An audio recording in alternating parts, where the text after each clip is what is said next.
형들, 엔비디아가 CPU 시장까지 먹으려 한다는 거 알고 있었어요? GPU로 세계를 장악한 것도 모자라서 이제 수십 년간 인텔이랑 AMD가 꽉 쥐고 있던 CPU 시장까지 통째로 삼키겠다고 선전포고를 날린 거거든요? 저 처음에 이 뉴스 봤을 때 솔직히 믿기가 좀 어려웠어요. 왜냐면 CPU 시장이라는 게 진짜 오래된 텃밭이거든요. 인텔이 수십 년 동안 지켜온 영토고 AMD가 수년에 걸쳐서 조금씩 빼앗아온 밥그릇이에요. 근데 거기에 엔비디아가 갑자기 끼어드는 거잖아요. 그냥 끼어드는 것도 아니에요. 지난 5월 20일 엔비디아가 분기 실적 발표를 했는데요. 무려 122조 원이라는 역대 최고 매출을 찍으면서 이런 말을 했어요. 우리는 세계 최고의 CPU 공급업체가 되는 것을 목표로 한다. 그냥 목표가 아니에요. 이미 그 발판을 다 깔아놓은 상태거든요. 오늘 영상에서는 엔비디아가 왜 CPU 시장에 뛰어들었는지, 인텔이랑 AMD는 이제 어떻게 되는 건지, 그리고 이 변화가 우리 투자자들한테는 어떤 의미인지 전부 다 파헤쳐 드릴게요. 끝까지 보시면 진짜 핵심 인사이트 하나 가져가실 수 있을 거예요. 준비되셨으면 고고해 봅시다.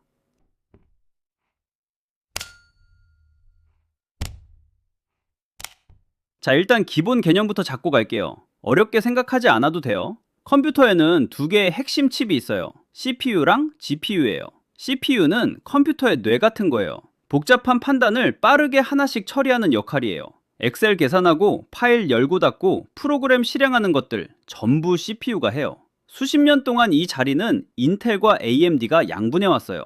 GPU는 원래 게임 그래픽 처리용 칩이었어요. 복잡한 판단은 못하지만 단순한 연산을 동시에 엄청나게 많이 할 수 있어요. 예를 들어 3D 게임 화면 그릴 때 수천 개의 픽셀을 동시에 계산하는 것처럼요. 그런데 AI가 등장하면서 판이 완전히 뒤집어졌어요. AI 학습이라는 게 사실 엄청나게 많은 단순 계산을 동시에 처리하는 작업이거든요. CPU로는 너무 느리고 GPU가 딱이에요. 그래서 챗 GPT 같은 AI가 쏟아져 나오면서 엔비디아 GPU 수요가 폭발적으로 늘어난 거예요. 실제로 엔비디아는 지난 5월 20일 발표한 분기 실적에서 전년 대비 85% 성장한 매출 816억 달러, 우리 돈으로 약 122조 원을 기록했어요. 그 중에서 데이터 센터 부문이 무려 92%를 차지했고요. 14분기 연속 신기록이에요. 근데 형들, 여기서 중요한 게 있어요. 지금 AI 시대가 한 단계 바뀌고 있거든요. 어떻게 바뀌냐고요? 이게 이 영상의 핵심이에요. AI에는 크게 두 단계가 있어요. 학습이랑 추론이에요. 학습은 AI한테 공부를 시키는 단계예요. 수천억 개의 데이터를 보여주면서 이건 고양이야, 이건 개야, 이건 사과야, 이런 식으로 반복적으로 훈련시키는 과정이에요. 이게 어마어마한 계산이 필요하고 GPU가 엄청나게 잘하는 일이에요. 추론은 학습이 끝난 AI가 실제로 사용되는 단계예요. 여러분이 챗 GPT에 오늘 날씨 어때? 하고 물어보면 AI가 답변을 생성하는 것처럼 실시간으로 사용자 요청에 응답하는 과정이에요. 초반에는 학습이 중심이었어요. 그래서 GPU가 세상의 전부였고 엔비디아가 완전 독주를 했던 거예요. 근데 지금은 달라졌어요. AI 모델들이 어느 정도 완성됐고 이제는 AI 에이전트라는 개념이 뜨고 있거든요. AI가 스스로 일을 처리하는 거예요. 일정 관리도 하고 코드도 짜고 이메일도 써주는 그 AI 에이전트요. AI 에이전트 시대에서는 추론이 훨씬 중요해졌어요. 24시간 내내 실시간으로 사람들 요청에 응답해야 하거든요. 이때는 GPU만으로는 부족해요. 효율적인 CPU도 반드시 필요해요. 한 보고서에 따르면 AI 추론 시대가 열리면서 CPU 수요가 지금보다 4배 폭증할 것이라는 전망도 나와 있어요. 그리고 이 흐름을 엔비디아가 놓치지 않았어요. 자, 이제 핵심 들어갑니다. 엔비디아가 올해 3월 GTC 2026 개발자 회의에서 공개한 게 바로 베라루빈이에요. 베라루빈은 CPU인 베라와 GPU인 누빈을 하나로 묶은 차세대 AI 플랫폼이에요. 여기서 형들이 집중해야 할 게 바로 베라 CPU예요. 엔비디아는 이 베라 CPU를 통해 뭘 하겠다는 거냐? 기존 렉 스케일 CPU 대비 성능은 50% 더 빠르고 효율은 2배 더 높은 AI 전용 CPU를 만들어서 데이터 센터 시장을 장악하겠다는 거예요. 그리고 지난 5월 20일 실적 발표에서 엔비디아 CFO가 명확하게 말했어요. 베라 CPU는 현재 2천억 달러, 우리 돈으로 약 301조 원 규모의 신사업에 새 기회를 열어줄 것이고 올해 베라 CPU 매출만 200억 달러, 약 30조 원이 될 것으로 예상한다. 라고요. 201조 원짜리 신규 시장이에요. 엔비디아가 그걸 먹겠다는 거고요. 실제로 이미 행동으로 옮기고 있어요. 메타와 단연 공급 계약을 체결해서 AI 데이터 센터에 베라 CPU를 대량 공급하기로 했거든요. 메타는 AI 데이터 센터용으로 기존 인텔 AMD CPU 대신 엔비디아 CPU를 도입하기로 한 거예요. 모든 주요 하이퍼스케일러, 그러니까 구글, 아마존, 마이크로소프트 같은 초대형 클라우드 기업들도 전부 베라를 배포하기 위해 엔비디아와 협업 중이라고 했어요. 형들, 이거 진짜 무서운 얘기예요. 그럼 여기서 질문이 생기죠. 왜 갑자기 엔비디아 CPU를 사는 거예요? 인텔이 수십 년간 쌓아온 기술이 있잖아요. 이유가 있어요. 세 가지로 설명해 드릴게요. 첫 번째, 통합의 힘이에요. AI 데이터 센터라는 게 CPU랑 GPU가 같이 맞물려서 돌아가는 구조예요. 서로 끊임없이 데이터를 주고받거든요. 근데 CPU는 인텔 거 쓰고 GPU는 엔비디아 거 쓰면 어떻게 될까요? 두 칩이 서로 다른 회사 제품이니까 최적화가 어려워요. 번역기 없이 외국인이랑 대화하려는 것처럼 어색하고 비효율적이에요. 반면에 엔비디아 CPU와 엔비디아 GPU를 함께 쓰면 같은 언어를 쓰는 거니까 훨씬 빠르고 효율적이에요. AI 데이터 센터를 운영하는 입장에서는 전기도 덜 먹고 속도도 빠르니까 베라 CPU가 매력적인 거예요. 두 번째, 소프트웨어 생태계예요. 엔비디아에는 CUDA라는 소프트웨어 플랫폼이 있어요. AI 개발자들이 거의 다 이걸 쓰거든요. 이미 엔비디아 생태계에 완전히 익숙한 개발자들한테는 CPU도 엔비디아로 통일하는 게 훨씬 편해요. 한 회사 제품으로 다 맞추면 호환성 걱정도 없고요. 세 번째, 타이밍이에요. 지금 인텔이 위기예요. 수년째 경쟁에서 밀리고 있고 AMD한테도 시장을 빼앗기고 있는 상황이에요. 게다가 AI 데이터 센터용 CPU 수요가 폭발하면서 공급이 달리는 상황까지 생겼어요. 빈틈이 생긴 거예요. 엔비디아는 그 빈틈을 정확하게 파고든 거예요. 그러면 인텔이랑 AMD는 이제 끝난 건가요? 형들, 이거 궁금하실 거예요. 결론부터 말씀드리면 당장 망하진 않는다. 근데 진짜 위험해졌다. 예요. 우선 인텔 얘기를 해볼게요. 이 형이 진짜 힘들어요.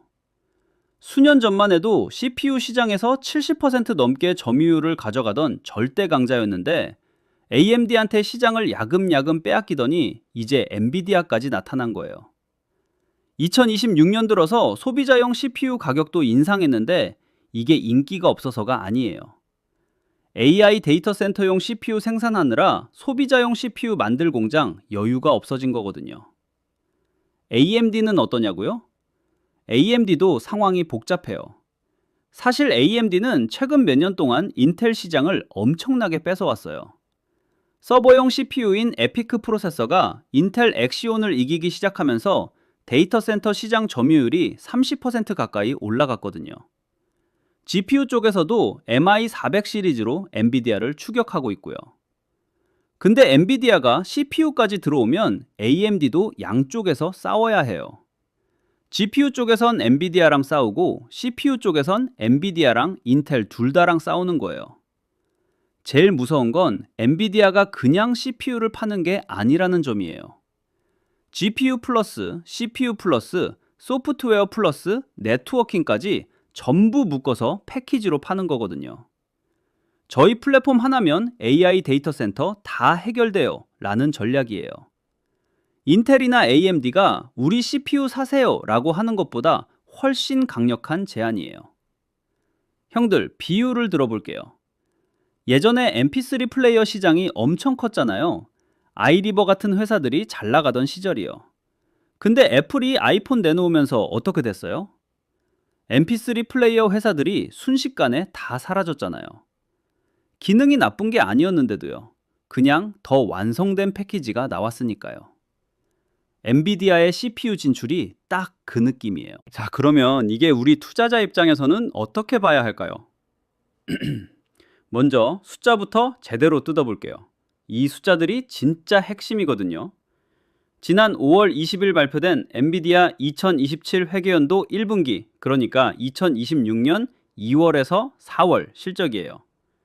매출은 816억 달러, 우리 돈으로 약 122조 원이에요. 전년 대비 85% 증가한 수치고요. 근데 형들, 매출보다 더 중요한 게 있어요. 바로 영업이익이에요.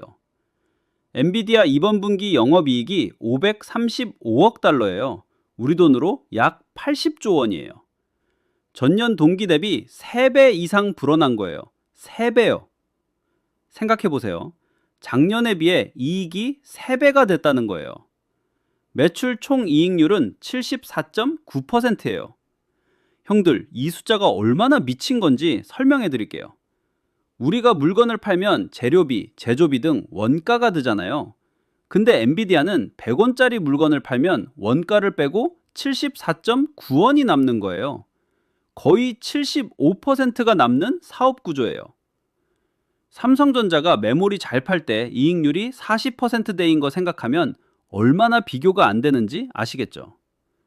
조정 주당 순이익, 이 PS도 1.87달러로 월가 예상치 1.76달러를 뛰어넘었고요. 이거에 더해서 이사회가 800억 달러, 약 120조 원 규모의 자사주 매입까지 승인했어요. 자사주 매입이 뭐냐고요? 회사가 자기 주식을 직접 사들이는 거예요. 주식 수가 줄어들면 주당 가치가 올라가거든요. 주주들한테 우리 회사 진짜 자신 있다 라는 시그널이에요. 2분기 전망도 910억 달러로 제시했어요. 또 시장 전망치인 868억 달러를 훌쩍 넘는 수치예요. 분기마다 시장 기대를 뛰어넘는 어닝 서프라이즈가 14분기 연속으로 이어지고 있는 거예요. 그러면 주가는 어떻게 될까요? 형들이 제일 궁금해하는 부분이죠. 현재 엔비디아 주가는 220달러 근처예요.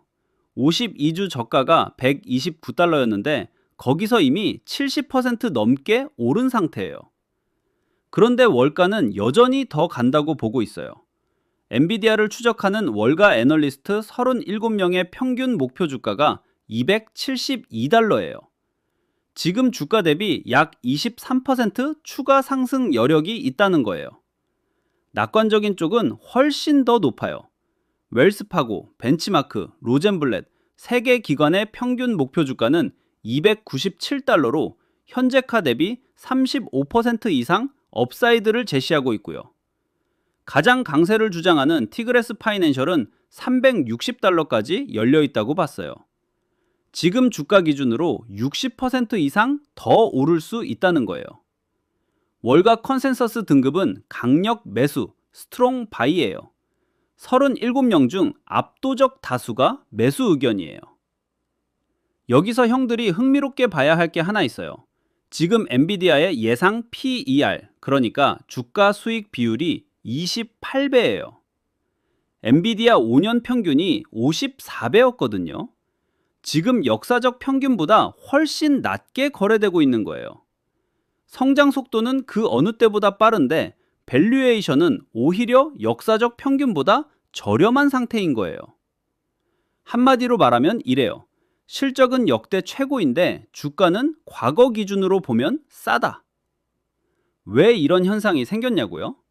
중국 AI 스타트업 딥시크 쇼크가 왔고 미 이란 긴장 고조, 수출 규제 이슈 등이 겹치면서 주가가 한번 크게 눌렸었거든요. 3월 말에 165달러까지 내려갔다가 지금 220달러대까지 회복한 상태예요. 그럼 어떤 리스크가 있을까요? 이것도 알아야 해요. 첫 번째는 경쟁자들의 반격이에요. AMD가 올해 하반기 MI450 GPU를 내놓는데 이게 엔비디아 베라 루빈을 정면으로 겨냥한 제품이에요. 게다가 구글, 아마존, 마이크로소프트 같은 빅테크 기업들도 자체 AI 칩을 만들고 있어요. 엔비디아에 대한 의존도를 줄이려는 거거든요. 두 번째는 베라 루빈 양산 일정 리스크예요. 6월 시범 생산, 7월 북미 클라우드 공급 예정인데 공급망 문제나 기술적 이슈로 지연될 경우 주가가 출렁일 수 있어요. 세 번째는 중국 리스크예요. 중국이 미국 수출 규제 맞춤형 저사양 GPU까지 규제 범위에 포함하면서 중국 매출이 더 줄어들 가능성이 있어요. 그렇다면 엔비디아가 아닌 쪽에서 기회는 없을까요? 있어요.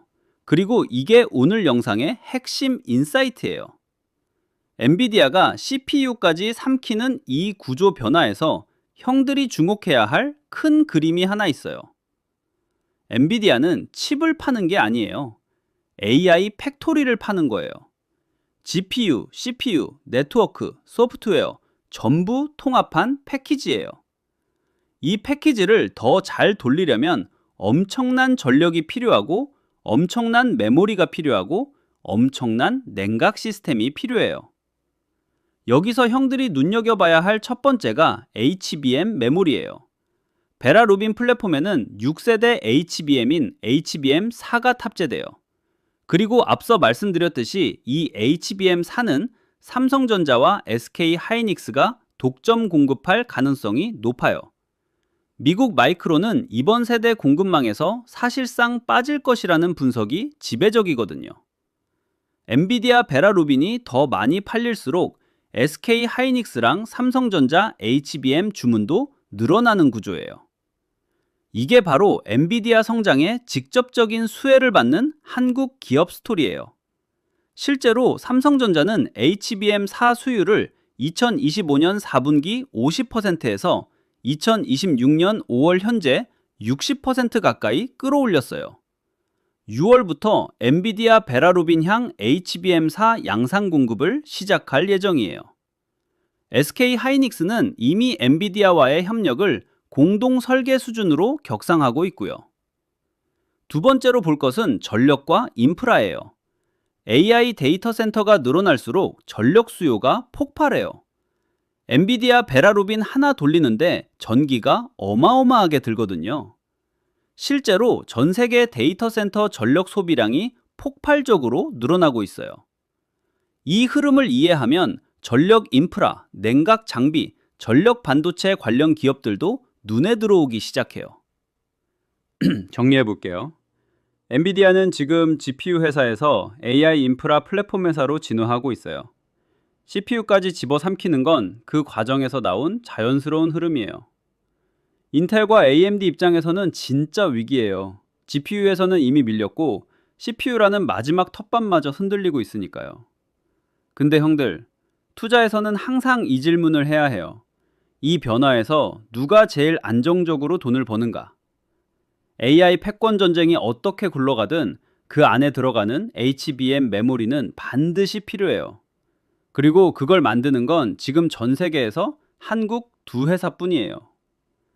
엔비디아의 GPU 독점이 끝나고 있다는 말은 반은 맞고 반은 틀려요. 정확하게는 엔비디아가 GPU를 넘어서 모든 것을 장악하는 새로운 독점이 시작되고 있는 거예요. 그리고 그 중심에 있는 메모리 공급사가 어디인지 이제 형들도 아셨죠? 오늘 영상 여기까지고요. 지금까지 경제과학실이었습니다.